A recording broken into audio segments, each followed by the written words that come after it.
reparti pour ce nouveau numéro de votre magazine Femme Leader. Merci de votre confiance à cette émission. Merci de rester fidèle. Un nouveau numéro avec une nouvelle invitée. Il s'agit de Madame Annie-Claude Sédel-Biala. Elle est femme à plusieurs casquettes, femme leader, femme d'affaires. Et j'aimerais ne pas beaucoup parler d'elle parce qu'elle aura le temps de se présenter à tous les téléspectateurs qui nous suivent dans notre rubrique tout au début de Tribune. Madame Claude Sédel-Biala. Voilà, bienvenue dans ce cadre. Merci de m'accueillir. De vous recevoir. Le plaisir est partagé. Et voilà, la première rubrique de l'émission, c'est pour vous. Vous avez quelques minutes pour vous présenter devant ce public, des spectateurs qui nous suivent. Et qui puissent découvrir ce que vous faites dans la vie. Oui, voilà, donc comme vous l'avez dit, je m'appelle Claude Sédel-Biala et Kalonji parce que je suis mariée. Vous avez dit que j'étais une femme leader, une femme d'affaires, mais je suis épouse, mère, un de mes plus beaux rôles d'ailleurs, que j'affectionne particulièrement.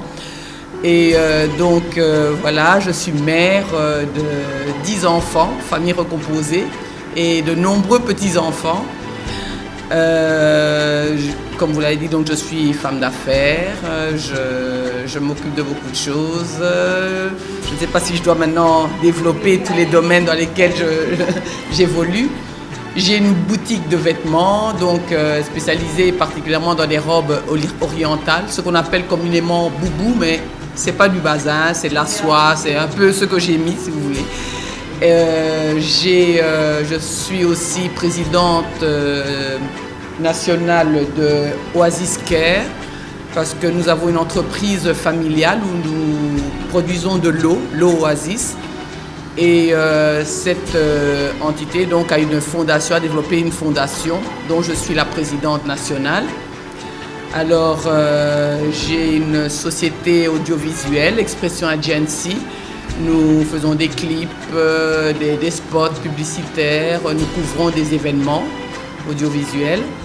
Et là, donc, je vous reçois donc dans mon cadre, le cadre de Digitech. Digitech est une entreprise de développement d'applications. Nous donnons donc des outils de facilitation aux entreprises pour leur gestion, pour les écoles aussi, en fait, pour toute organisation en fait. Et nous commercialisons aussi des produits high-tech, surveillance, caméra, fingerprint. Et là, nous sommes sur un projet qui va bientôt être révélé. Donc en fait, nous allons développer notre propre tablette digitale. Donc. Alors ici, chez Digitech, je suis la DG et l'associée. Voilà, merci. Bonne présentation. On va entrer dans d'entrée de jeu, vous avez bien précisé que vous êtes épouse, vous êtes femme, vous êtes mariée, vous avez des enfants et même des petits-enfants. Alors, Madame Claude Sédel, quelle est votre conception ou encore votre vision de la femme en général? En général, la femme, pour moi, c'est un être à part entière, c'est pas une demi-personne. Donc, elle est aussi, j'ai toujours un peu de mal à, avec les personnes qui me catégorisent les femmes, parce que moi j'estime que c'est un être humain et je crois même que la femme est, sur la terre elles sont plus nombreuses que les hommes, donc elles ont vraiment une place très importante dans la société. Non seulement c'est vrai qu'elles sont mères, elles sont épouses, mais cela ne les empêche pas à avoir des responsabilités dans la société, aussi bien dans la politique, dans les affaires, et que sais-je encore, dans tous les domaines, quoi. Sans vouloir dire qu'elle est l'égale de l'homme, parce que je suis chrétienne aussi, je sais que la femme a été faite pour être l'aide d'un homme, mais cette aide ne la met pas en position d'infériorité par rapport à l'homme. Au contraire, je crois que l'homme sans la femme serait vraiment perdu. Aujourd'hui, cette femme-là que vous appelez aide, au regard de la Bible, comme vous l'avez dit, elle a tendance à se rabaisser de par les stéréotypes, on est africain et on sait comment ça se passe. Mais est-ce que vous estimez que c'est seulement par manque de courage que la femme, en tant qu'être humain, ne cherche pas à se définir réellement dans la société comme l'homme le fait si bien et si facilement? Non, je ne crois pas que ce soit une question de manque de courage. Je crois plutôt que c'est culturel. Et la culture en fait, érige des barrières, des forteresses dans l'esprit d'une société. Et c'est plutôt ça qu'elle doit surmonter. Mais lorsqu'on voit l'histoire, je vois quand même dans l'histoire même africaine, il y a des femmes qui se sont levées, il y a des femmes qui ont eu des positions de leadership dans la société. Et on a plein de modèles en fait sur lesquels on devrait s'inspirer. Et c'est à nous maintenant qui avons compris certaines choses d'en parler à nos filles, de les faire étudier, de leur faire comprendre qu'elles ont une place dans la société et pas des moindres. Alors, vous parlez de leadership, vous êtes femme leader. Est-ce que vous avez un modèle des femmes? J'en ai plusieurs. Je ne pourrais même pas dire que j'ai... En fait, c'est une colle. Bon, j'en ai un peu dans tous les domaines. Okay. Dans tous les domaines, j'ai pour me limiter peut-être ici au Congo, pour ne pas aller à l'étranger. Je crois dans le domaine, par exemple, religieux, je trouve que Maman Olang était une femme leader, une femme de tête qui a vraiment impacté sa société. Je peux parler de Madame Liaou Kanza, qui est une des premières intellectuelles de notre nation. Maman Mobutu, qui a beaucoup œuvré dans les œuvres sociales et caritatives. Il y en a plein, je n'ai pas un seul modèle. Il y en a plein. Ouais. Et les affaires, ça vous intéresse, et nous l'avons compris. Qu'est-ce que je voulais dire, quelle est la vision que vous avez des affaires? C'est seulement chercher l'argent? Est-ce que vous avez quelle vision, quelle conception des affaires aujourd'hui? Bon, d'abord, c'est pas seulement chercher l'argent, parce que je me vois très mal seulement rester à la maison comme ça et n'avoir aucun apport dans mon foyer. Donc c'est des choses en fait que je fais naturellement. Je n'ai jamais réellement cherché à le faire. Ça a été par des coups de cœur et qui se sont développés et voilà quoi. Le but premier n'est pas la quête de l'argent en fait. Mais les femmes qui peuvent se lancer dans les affaires, elles doivent nécessairement avoir le potentiel pour les affaires, ou il faudrait aussi avoir cette vocation ou encore être destiné à faire les affaires? Bon, il y en a qui l'ont fait par vocation. Il y en a qui avaient ça en elles d'une façon innée. Et ça s'apprend aussi. Parce que je crois que l'homme est fait pour vendre. L'être humain, du moins. Voilà, on va entrer dans ce que vous faites dans le quotidien et dans le cadre de cette émission où nous vous prenons comme directrice générale et associée de l'entreprise Digitech. Et on peut d'abord savoir comment vous avez eu à avoir cette entreprise. Est-ce que c'est par des contacts, c'est par des connexions? Comment vous êtes retrouvée ici à Digitech? Bon, en tant que chrétienne, je ne crois pas au hasard, mais les choses souvent qui me sont arrivées dans le domaine des affaires se sont faites entre guillemets par hasard, on peut dire, quoi. Bien que je crois que ce soit Dieu qui les ait alignés devant moi. Bon, j'ai eu à avoir ma main une association dans une entreprise que je ne nommerai pas nécessairement. Et la personne que j'avais aussi aidée dans cette entreprise-là m'a tout naturellement proposé une association dans ce domaine-ci. Je ne connaissais pas du tout le domaine digital, j'ai des compétences plutôt... C'est d'ailleurs la question que j'allais poser. Est-ce que vous avez des compétences sur le digital ou Pas du tout, mais bon, je crois qu'avec un peu de réflexion et un peu de curiosité, on s'y fait. Et puis, oui. Bon, mon rôle ici est plutôt un rôle de gestion du personnel, de l'entreprise, l'articulation de l'entreprise et tout. Pour le domaine technique, bon, on a des développeurs dans ce sens-là. Et donc je suis donc maintenant dans ce domaine et j'avoue que ça me passionne. En tout cas, c'est quelque chose de nouveau pour moi et que j'apprends tous les jours. Alors, la personne qui vous suit peut se poser la question Digitech. C'est quoi Digitech? Digitech développe tout ce qui est nouvelles technologies. Les applications, les logiciels, et puis donc comme je vous l'ai dit, donc on commercialise tout ce qui est appareil, matériel high-tech. Voilà. Quand on parle numérique digital, on doit penser à Digitech. Donc vous travaillez avec des partenaires, vous avez des associés? J'ai un associé. Ok. J'ai un associé, oui. Voilà. Alors, on va dire aussi que le matériel que vous vendez, vous avez précisé, c'est high-tech que vous-même avez créé ou bien que vous associez à des marques qui ont déjà été... Non, on s'associe à des marques, mais là, on est en train de développer notre propre marque. Oui, comme si je vous vous l'ai pouvez parler dit, de cette marque-là. Oui, de tablettes et bientôt, Dieu voulant, ce sera des smartphones. Oui, des tablettes. Est-ce que vous pouvez expliciter Les tablettes, comme on voit communément, donc les tablettes digitales, elle aura les mêmes fonctionnalités que celles qu'on connaît, pour ne pas citer les autres marques. Donc voilà, on aura 3 catégories, vraiment un prix très démocratique, un prix moyen et puis les VIP. Vous commencez par les tablettes et il y aura aussi des téléphones, non? Oui, c'est. Ok.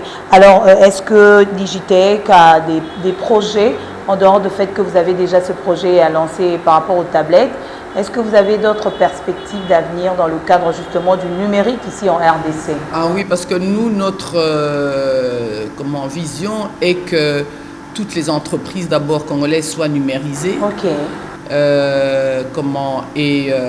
Les entreprises, les écoles, enfin que le Congolais ait vraiment accès au digital. Parce qu'aujourd'hui, développer son entreprise sans le digital, c'est se mettre vraiment en retard par rapport à la concurrence. Alors, d'entrée de jeu, est-ce que vous avez déjà entrepris des démarches dans les entreprises? Bien sûr. Si oui, lesquelles? Ou encore, je vois même au niveau de la présidence, il y a eu un collège, un département qui est vraiment qui est censé travailler dans le numérique. Est-ce qu'il y a eu des contacts avec le gouvernement? Il y a des contacts à des très grands projets que je ne peux pas dévoiler pour l'instant, mais qui sont, je crois, d'ici la fin de l'année. Parce qu'en fait, Digitech fait partie d'un grand groupe et fait partie du holding Boula. Et dans Boula, il y a plusieurs branches développées, dont Digitech. Bon, les autres projets, je ne peux pas encore en parler vraiment. Mais ce qui est sûr, il y a déjà des entreprises de la RDC qui sont déjà avec vous. Bien sûr, nous avons déjà des clients, bien sûr, oui. Des écoles, des églises, parce que bon, il n'y a pas que les entreprises commerciales. Le digital aujourd'hui entre partout, même dans les églises. Donc vous avez déjà aussi contacté des églises et des écoles? Oui, bien sûr. Nous sommes en train de développer déjà des applications pour certaines églises et tout, et des entreprises. Si vous pouvez parler de ces applications que vous développez en détail. Bon, par exemple, je prends le cas d'une église. L'église a des membres. Elle génère des fonds. Et donc tous ces gens, tous ces membres, on doit pouvoir les gérer, savoir combien de membres on a exactement, gérer les dîmes, les offrandes, les sorties. Donc c'est une application qui permettra la gestion vraiment de l'entreprise. Et puis une application ça c'est un logiciel, et une application qui pourra être mise dans le téléphone de chaque membre de cette église. Et dans cette application, on pourra dire donner donc les horaires des cultes, des paroles d'encouragement du leader charismatique, quoi d'autre, tout ce qui a trait à la vie de l'église pourrait être communiqué aux membres par une application. Je crois que c'est coûteux, hein? Ça demande. Aujourd'hui, c'est quand même... Non, pas trop. Parce que bon, ça permettra aussi aux églises de gagner de l'argent. Parce que...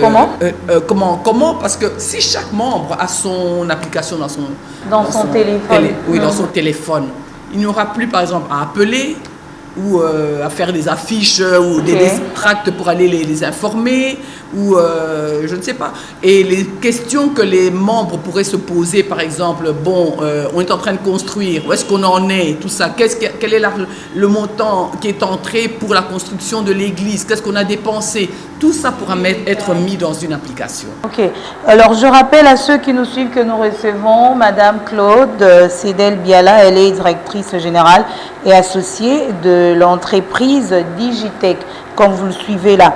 Est-ce que, avant peut-être d'aller dans autre chose, vous pouvez déjà, pour ceux qui vont justement être intéressés à ce que vous faites comme travail, comment vous contacter pour avoir des précisions, des détails au cas où Digitech intéresse quelqu'un qui nous suit? Ben, nous sommes à la galerie Saint-Pierre, sur Monjiba, pour ceux qui connaissent Utex Africa, donc c'est juste à côté, et au premier étage. Voilà où se trouve notre entreprise. Voilà. Alors, Madame Claude, vous êtes aussi dans l'audiovisuel, vous aviez dit. Je pense qu'on pourrait peut-être parler de ce que vous faites dans ce cadre-là, la société audiovisuelle. C'est une télé, c'est une radio, c'est une agence? C'est une agence. Okay. Une agence, donc on a tout le matériel audiovisuel. Nous couvrons des événements. Lorsqu'il y a par exemple des conférences et tout, nous couvrons les événements. C'est vrai que nous avons beaucoup travaillé avec les églises surtout. Et nous avons fait aussi des spots pour plusieurs entreprises de la place, des spots, des clips pour des artistes même aussi. Des clips des artistes. Oui, des clips aussi. En gros, c'est un peu ça, c'est ça. Alors dans l'événementiel, on va dire qu'ils sont nombreux qui sont dans ce domaine-là. Alors pour se démarquer, il faudrait avoir, c'est pas une touche particulière, une particularité dans ce que vous faites d'habitude. Est-ce qu'on peut dire que vous avez pensé aussi à vous distinguer un tout petit peu des autres? Et si oui, par oui, quoi? Il y a des projets en cours, donc toujours avec mon associé. On va développer une plateforme, une chaîne, si je peux dire, numérique et télévision. Et bon, ça, j'en parle pas encore. Oui, c'est encore en projet et tout ça, mais ce sera pour bientôt en tout cas. Est-ce que dans le cadre de cette société de l'audiovisuel, vous avez catégorisé les événements ou vous généralisez tout événement? Non, nous généralisons. Nous avons couvert des mariages, des anniversaires, toutes sortes d'événements qui demandent une couverture. On peut le faire. Okay. On le fait. Voilà, c'est la précision. Mais vous avez dit aussi que la mode vous intéressait. Ah oui, énormément. Oui, on le sent et on le voit. Au début, vous avez dit que la robe que vous portez, c'est l'une de vos œuvres. Alors, la mode vous intéresse aussi. Vous êtes dans la vente de robes. Et est-ce qu'on peut savoir, c'est quoi au juste? C'est une boutique? Oui, la boutique s'appelle Les Robes du Monde. Les Robes du Monde, pourquoi? Parce que tout a démarré lors d'un voyage que j'ai fait en Moyen-Orient. Je suis revenue avec des robes pour moi et les gens m'ont demandé est-ce que je pouvais les vendre et tout ça et tout. Donc j'ai refait d'autres voyages et lors de mes voyages un peu à travers le monde, je me suis toujours intéressée à la mode particulière de ces pays. Bon, c'est plus naturellement l'Orient, l'Afrique. Et voilà quoi, donc j'ai ramené des robes chaque fois régulièrement de ces pays et tout. Au départ, je vendais à la maison et puis bon, ça devenait quand même un peu embêtant parce que bon, il fallait être là et tout. Je me suis dit bon, je vais ouvrir une boutique. C'est ainsi que j'ai ouvert cette boutique. Donc elle est vraiment spécialisée dans les robes boubou, si je peux dire. Pour ceux qui connaissent la mode marocaine, c'est gandoura, abaya, c'est dans ce style-là. Donc le boubou, mais pas le bazin. La soie, la mousseline, les perles, la broderie et tout. Il n'y a que des robes. Il n'y a que des robes. Bon, je vends aussi des accessoires, hein, les bijoux de fantaisie et tout. Alors les robes que vous cousez vous-même ou les robes que vous achetez, comme vous l'avez dit, lors de voyages, je ne sais pas comment ça. Non, il y en a d'autres que je couds moi-même. Non, pas moi-même, disons que je dessine, je dessine, je donne les modèles et je les fais faire. Et certaines donc sont achetées chez des fournisseurs, des couturiers et tout. Ah, donc vous avez aussi une équipe de couturiers? Non, je ne les fais pas ici. Ok. Oui, si. Pour l'instant, en tout cas, bon, c'est un projet. J'aimerais bien avoir justement mon propre atelier et tout ça pour pouvoir développer mes propres modèles ici sur place. Alors, mais pourquoi ce goût de la mode? Est-ce qu'il y a une petite histoire qui est liée à ça? Sans doute, parce que bon, ma mère était couturière déjà. Je peux me vanter d'avoir une robe toutes les semaines, j'avais une nouvelle robe en tout cas. Et puis donc, quand j'étais étudiante en Europe, on m'a sollicité pour être mannequin. Donc Voilà. j'ai évolué un peu dans ce milieu. Et voilà, quoi, j'ai toujours aimé ce mode. Dans ce le cadre milieu. aussi de la mode, vous avez des partenaires qui vous aident et qui vous poussent, ou bien jusque-là vous travaillez? Non, là je à suis votre vraiment propre- seule. Oui. Bon, j'ai une amie quand même aussi qui est installée à Dubaï avec qui on collabore. Mais autrement, je suis seule propriétaire de la boutique. En tout cas, les affaires intéressent Madame Claude, vraiment. Vous avez aussi parlé de la fondation familiale Oasis Care. De quoi il s'agit? Bon, Oasis Care, on a le souci en fait de pouvoir amener de l'eau potable à toutes les populations de la RDC. Donc on n'est pas encore très gros, mais bon, il y a des projets en cours et tout. Donc il y a un système de production d'eau qu'on a mis, que les associés ont mis sur pied et tout, qui va bientôt être lancé ici à Kinshasa d'abord, et puis à l'intérieur du pays aussi. Ah, jusque-là. Oui, c'est vraiment pour amener l'eau potable aux populations rurales et reculées. Parce que jusqu'à présent, c'est vrai que ils creusent des puits, mais cette eau n'est pas potable. Et cela amène beaucoup de maladies. Bon, mon mari est médecin, donc il a ce souci-là aussi. Et voilà quoi, donc dans le cadre de la fondation, c'est moi qui suis à la tête ici au Congo. Ah, donc c'est dans le cadre de l'association, c'est la fondation familiale, mais vous avez quand même des associés. On a un associé on a des associés pour le système de... Oui, ok. Si. Mais pour la fondation, elle est familiale. Oui, elle est familiale parce qu'elle découle en fait de Oasis. Oasis, Calo Product, si je peux dire, qui produit de l'eau Oasis. Donc l'eau Oasis, à ce jour, on peut dire que c'est seulement la distribution à Kinshasa, en province. C'est déjà acté, pas encore? Non, pas encore. C'est à Kinshasa. On distribue notre eau à Kinshasa. Alors, Madame Claudel a aussi cette facette qu'elle a dit qu'elle aime bien. Elle est femme mariée et mère de 10 enfants. 10 enfants, oui. C'est comment la vie dans le couple? Bon, maintenant ils sont grands, ils sont partis, mais nous est arrivé d'en avoir presque 9, je crois, à la maison. Non, c'est une question d'organisation. C'est une question d'organisation. Mon mari avait des enfants, j'en ai amené 2 aussi. Et tout se passe très bien, vraiment harmonieusement. Bon, il y en a beaucoup qui sont mariés maintenant, donc qui sont partis. À la maison, on en a encore 4. Et voilà. Mais comment vous gérez le temps en tant que femme d'affaires, le temps en tant que femme épouse? Comment vous gérez? Bon, quand ils étaient petits, j'avais quand même fait un break. Et c'est là aussi que je vendais à la maison, quoi. Je vendais à la maison. Mais autrement, bon, après, c'est une question d'organisation. En tout cas, bon, on s'est bien débrouillé. Et alors, quel message vous lancez à ces femmes qui se disent, elles ont des potentiels, elles ont cet esprit-là de faire des affaires, mais qui sont un tout petit peu, comment je peux dire, tirées par derrière à cause de ce poids, de la famille, des enfants? Comment, un petit conseil à ceux qui vous suivent, à ces femmes-là qui vous suivent, pour qu'elles aient ce courage de concilier, n'est-ce pas, cette vie de travail et vie de foyer? Bon, j'ai toujours un peu de réserve à donner certains conseils parce que ma vie n'est pas celle d'une autre. J'ai eu la grâce d'avoir un mari qui m'a vraiment encouragée. C'est aussi ça le problème. Oui, c'est aussi important, qui m'a vraiment encouragée dans mes projets et tout, qui était vraiment derrière moi. Et j'ai un mari aussi qui s'occupe de la maison aussi bien que moi. Okay. Donc c'est une faveur, c'est pas donné à toutes les femmes. Oui, donc c'est un peu ça, quoi. Mais bon, Je crois que si elles ont vraiment des projets, qu'elles tiennent vraiment à faire quelque chose, elles commencent même petit à vendre quelque chose. Je ne sais pas, je crois que c'est un élan du cœur si elles veulent vraiment qu'elles commencent.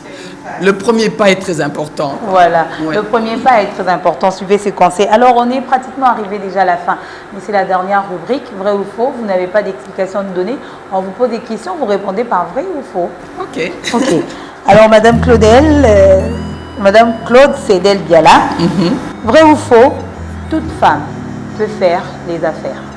Vrai. Vrai ou faux, le leadership est lié à une vocation. Faux. Vrai ou faux, le mariage est une priorité pour toutes les femmes. Faux.